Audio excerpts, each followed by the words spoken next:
Hey, good morning. This is Bob Peak with Peak Packaging. Today we're going to talk about setup boxes. A setup box or rigid box is used to add a sense of value. They're strong, they're solid, they're thick, they don't bend, and people that put their products in it, like Johnnie Walker Blue, are doing it because they perceive that what you're getting is the best. Rigid boxes or setup boxes have been around for a long time. It really replaced wooden crates and barrels as a way to package. This is a package, a military pack that I got from my buddy Mark Bond. And this is, they packaged military eyepieces for, I think this was a tank. It has metal clamps that basically went around here and glued in place to make it rigid. They would come to them already set up, or that's why they call them a rigid setup box. These is from way back when, and that's how they look. See, the paper when it's lit is literally wrapped around and glued inside the box. You're probably wondering, how do they do that? They do it by hand, and we'll show you some videos of that. But it's literally by hand. They have to put glue on the paper, wrap it, and then take it and they tighten it down.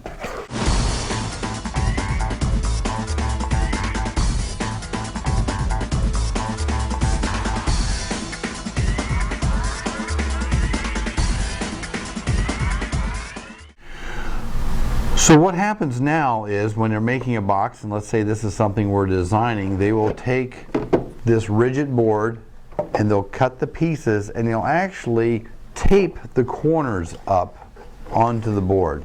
After they tape it, and then they wrap it with a printed or plain sheet of paper. And you can see this in a couple different ways. If we look at this box right here where the paper's wrapped around the outside, they call that tight wrapping. So the corners are taped and then it's wrapped in either plain or in something that's pretty. If you look at how from this box right here, it would come to end up looking like, after it's wrapped, it'll look like this box, where we've now wrapped it into full color graphics, and then it's designed to be slid out.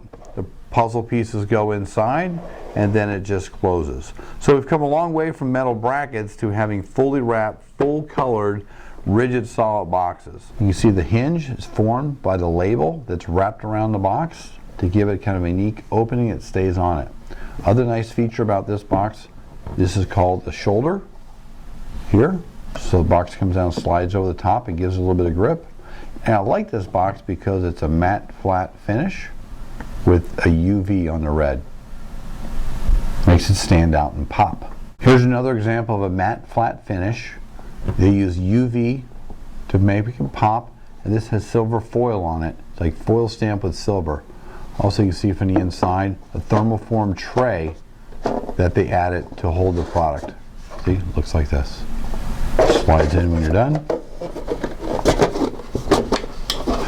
Put your product in, close the lid. Johnnie Walker, it's embossed, it's foil stamped, and when you open up the lid, you can see it's encased in a satin finish in a thermoform shell. That's where the bottle would go. You take this, close the lid, and we would gently slide it in. See, the puzzle box has a pull tab. You just take it and it just slowly slides the door open. Candle box, lift the lid, and each one of these is going to hold a candle. Each one's at a different level, and you can see from different angles. It's a beautiful box. One of my favorites.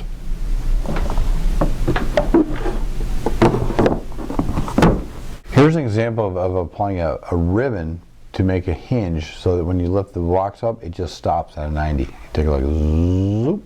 These are called setup boxes because they're already set up. When they're delivered to you, they're basically already like this, wrapped in a poly bag. You take them out of a 12-pack master shipper, open them up, put your puzzle piece in, wrap it, and send it to your store.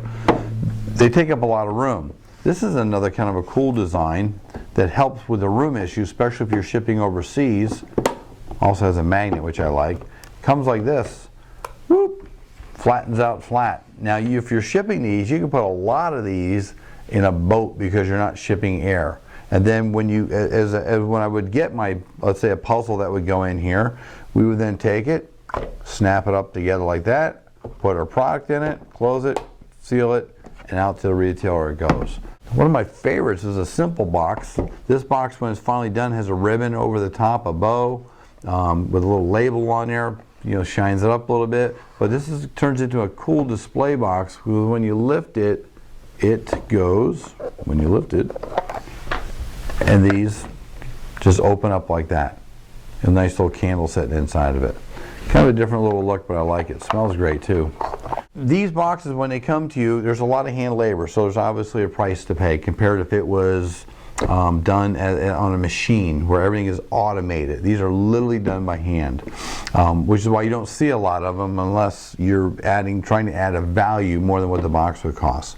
You can accomplish the same look, you know, like a C's candy box by doing what we call, it's a chipboard box, but it's done as a dual glued side tray or a simplex tray.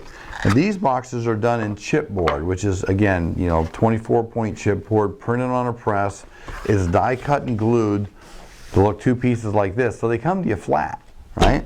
Just like that. And when you get them, you just fold them up like this, you fold them in, you tuck them in, you go like that, you take the other tray, you fold that up, and it kind of accomplishes the same thing as far as a box, but without having it done as a setup box. So if you're doing, you know, 5 or 10 or 20,000 of these things, not that much labor to fold them up, but a lot of cost savings. So there are some options if this is just not an affordable solution to you. Any questions about setup boxes or fold-up boxes?